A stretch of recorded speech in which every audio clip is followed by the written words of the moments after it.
Have you ever felt trapped in an endless cycle of suffering, unable to find a way out? Do you often wonder why, despite your efforts, pain and discomfort keep resurfacing in your life? These are questions that many of us ask, especially when we face life's inevitable challenges. Whether it's physical illness, emotional pain, or the dissatisfaction of unmet desires, suffering seems to be an unavoidable part of the human condition. But what if there was a way to lessen this suffering? What if, through a deeper understanding of the nature of pain and suffering, we could find a path to inner peace and ultimate freedom?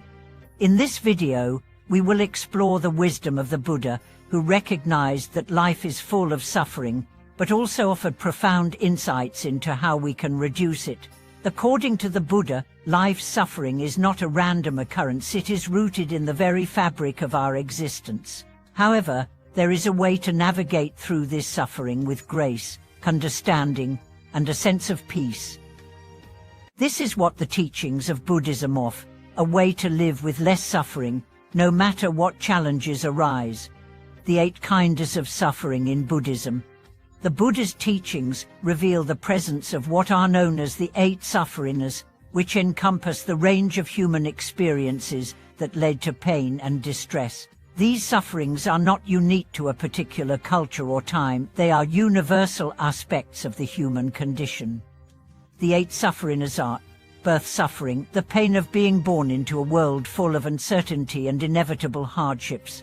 This is the suffering we experience from the moment of our birth, as we are thrust into a life of impermanence and change. From the very beginning, we are subjected to physical and emotional challenges that accompany the act of coming into being. Aging suffering, the inevitable suffering of growing older. As we age, our bodies begin to deteriorate, and we experience the decline of our physical strength and vitality. Aging brings with it the awareness of impermanence and the eventual loss of our physical faculties. Illness suffering, the physical and mental pain associated with illness. We cannot escape the reality that our bodies are fragile, and at some point, we will all experience sickness in one form or another. Illness challenges our sense of control and well-being, forcing us to confront our vulnerability. Death suffering, the ultimate suffering of death, which is inevitable for all living beings. Death marks the end of our physical existence, and with it comes the profound fear and sadness of separation from loved ones and the unknown. We must all eventually face our mortality. Separation from loved ones, the pain that arises when we are separated from those we love. This could be through death, distance, or conflict. The bond we form with others is deep, and the loss of these relationships can bring immense sorrow and grief. Encountering those we dislike, seroxis seroxatizeris kate seroxis sericus phytix seroxid, the suffering that arises when we are forced to interact with people or situations that cause us distress. Whether it's dealing with difficult individuals or being in uncomfortable situations, this kind of suffering is a direct result of our inability to avoid people or circumstances that we find unpleasant. Unfulfilled desires, the frustration and anguish that come from wanting something and being unable to obtain it. This could be anything from material possessions to emotional needs. The more we desire and the more we cling to those desires, the more we suffer when they are unfulfilled. The 5 aggregates serokistilzeraxanativ zerus bazerus conserus catuti. This is a more subtle form of suffering, but it is deeply ingrained in our experience. It refers to the suffering caused by the 5 aggregates form, sensation, perception, mental formations, and consciousness that make up our existence. The constant fluctuation and impermanence of these aggregates create a sense of dissatisfaction and discomfort in our daily lives. The Buddha's recognition of these sufferings does not serve to make us feel hopeless. Instead, it offers a profound insight. Suffering is a natural part of life, but we are not powerless in the face of it. There is a way to understand and alleviate suffering by gaining insight into its causes and learning to respond with wisdom. Understanding the nature of suffering. Buddhism teaches us that suffering is not simply a series of external events or circumstances. Rather, it is deeply connected to our perception of the world and our attachments to it. In other words, suffering arises not from the events themselves, but from how we respond to them. The Buddha's wisdom emphasizes that suffering is rooted in our attachment to things that are impermanent and constantly changing. The more we hold on to these things, whether it's our bodies, our relationships, or our material possessions, the more we set ourselves up for disappointment and suffering. One of the central teachings of Buddhism is the concept of impermanence, anicca, the idea that all things are in a constant state of flux. Nothing remains the same forever. This includes not only the physical world around us, but also our emotions, thoughts, and relationships. The Buddha taught that when we accept this truth of impermanence and stop clinging to things as if they were permanent, we can reduce our suffering. Impermanence is not meant to be seen as something negative or frightening. Instead, it offers freedom. When we no longer try to control or hold on to things that inevitably change, we can find peace. This understanding is the foundation of reducing suffering. It's not about avoiding change, but embracing it with awareness and equanimity. The role of acceptance in reducing suffering. A key aspect of Buddhist wisdom is the concept of acceptance. Many of us find ourselves in situations where we wish things were different. We resist change, we fight against pain, and we cling to what we think should be. However, this resistance is often the second arrow of suffering, as the Buddha taught. The first arrow is the pain or challenge itself, but the second arrow is our mental and emotional reaction to it, our refusal to accept the reality of the situation. The Buddha's teachings guide us toward accepting the present moment as it is. When we face hardship, whether it's illness, loss, or disappointment, we are encouraged to embrace it with compassion and awareness. Instead of reacting with anger, fear, or frustration, we can approach the situation with a calm and open mind, recognizing it as part of life's inevitable flow. Acceptance doesn't mean resignation or passivity. It means seeing the truth of a situation without adding layers of unnecessary judgment or emotion. When we accept things as they are, we can respond from a place of wisdom and clarity, rather than being swept away by our desires, aversions, or fears. Transforming suffering through compassion and wisdom. Another powerful tool the Buddha offers to lessen suffering is compassion. Compassion is not just an emotional response to the pain of others, it is a way of seeing the world with a heart that understands the universal experience of suffering. Compassion allows us to connect with others in a meaningful way, offering support, kindness, and care. Furthermore, compassion is closely linked to wisdom. The Buddha taught that true compassion comes from a deep understanding of the nature of suffering and its causes. When we are aware of the impermanence and interdependence of all things, we naturally develop a sense of compassion for others who are suffering in the same way that we are. Through compassion and wisdom, we can transform our approach to suffering.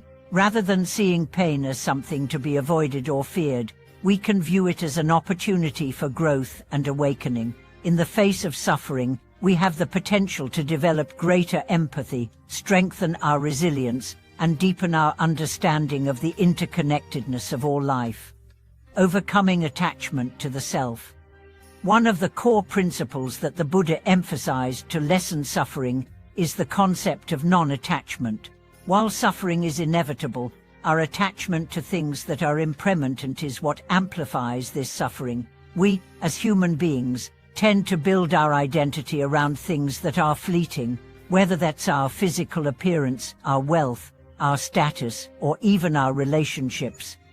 We create a sense of self based on external and transient factors, and this leads to an internal conflict when these things inevitably change or are taken from us. The Buddha taught us that suffering arises from clinging to the self, to the idea of who we think we are, or who we want to be. This attachment distorts our perception of reality, making us resistant to change and creating an illusion of permanence in an impermanent world. The more we build our lives around these attachments, the greater our suffering will be. So, how do we overcome this attachment to the self? The Buddha's path to enlightenment, known as the Noble Eightfold Path, provides clear guidance on this matter. By cultivating right understanding, right intention, right speech, right action, right livelihood, right effort, right mindfulness, and right concentration, we can begin to deconstruct the layers of attachment that bind us to the self. The key is not to eliminate the self entirely, but rather to recognize that the self is not as solid or as permanent as we believe it to be. Through the practice of mindfulness and meditation, we can begin to observe the impermanence of our thoughts, emotions, and even our sense of identity. We can see that what we consider self is simply a collection of thoughts, feelings, and experiences that are constantly changing. Once we realize this, we can begin to loosen our grip on the idea of a fixed identity and embrace the flow of life with greater ease and understanding. The role of mindfulness in lessening suffering. Mindfulness is one of the most powerful tools in the Buddhist tradition for reducing suffering. It is the practice of being fully present and aware in each moment, without judgment. In the modern world, we are often caught up in the past or the future, replaying old memories or worrying about what's to come. This constant distraction keeps us disconnected from the present moment, where true peace can be found. By practicing mindfulness, we can begin to break free from this cycle of mental chatter. We can bring our attention back to the present moment, noticing the sensations in our bodies, the thoughts in our minds, and the feelings in our hearts. This awareness helps us recognize that the suffering we experience is often a result of our own mind's projections. Our minds are constantly creating stories about ourselves, others, and the world, and these stories often lead to anxiety, fear, and frustration. When we practice mindfulness, we are able to see these thoughts and stories for what they are: temporary mental formations that have no inherent reality. We begin to recognize that we do not have to identify with every thought or emotion that arises. Instead, we can simply observe them, allowing them to come and go without being swept away by them. In doing so, we break free from the cycle of suffering that our attachments and judgments create. Mindfulness also helps us cultivate a deeper sense of compassion for ourselves and others. When we are mindful, we become more attuned to the pain and struggles of those around us. We can respond with kindness and understanding, rather than reacting out of anger or frustration. This compassionate response helps to reduce suffering, not only in our own lives, but also in the lives of those we interact with. The practice of compassion and loving kindness. In Buddhism, compassion karuna is seen as the antidote to suffering. Compassion arises when we recognize the suffering in others and are moved to alleviate it. It is not enough to simply understand that others are suffering. We must also take action to help, whether through words, deeds, or simply offering our presence. The Buddha's teachings encourage us to develop compassion, not just for our loved ones, but for all sentient beings, regardless of their actions or circumstances. Compassion is not limited by the boundaries of social status, race, or even species. It is an open-hearted response to the universal truth of suffering, and it is a powerful force for healing and transformation. One of the practices that Buddhists use to cultivate compassion is loving-kindness meditation, metaphysics. In this practice, we focus on sending loving kindness to ourselves, then gradually extend it to others, starting with loved ones, then neutral individuals, and even those we may have conflict with. By doing this, we train our minds to break down the barriers that keep us from feeling compassion for all beings. This practice not only helps us develop compassion, but it also works to reduce the suffering we experience by softening the harsh judgments we often hold toward ourselves and others. Loving-kindness meditation creates a sense of interconnectedness. When we feel the pain of others as our own, we naturally want to alleviate their suffering. This not only reduces the suffering of those around us, but also brings peace to our hearts. The more we practice loving kindness, the more we begin to see that we are all interconnected, and the boundaries that separate us begin to dissolve. In this way, we move beyond the selfish, ego-centered way of living that fuels much of our suffering. The transformative power of wisdom. While compassion is the heart of Buddhist practice, wisdom purifys the mind. It is through wisdom that we gain the insight necessary to navigate the complexities of life. Wisdom, in the Buddhist sense, is not just intellectual knowledge but a deep, experiential understanding of the nature of reality. The Buddha taught that suffering arises because we misunderstand the nature of the world. We cling to things that are impermanent, and we resist the flow of life. Wisdom allows us to see beyond the surface and perceive the deeper truths of existence. Through the cultivation of wisdom, we come to understand the nature of suffering, its causes, and how to transcend it.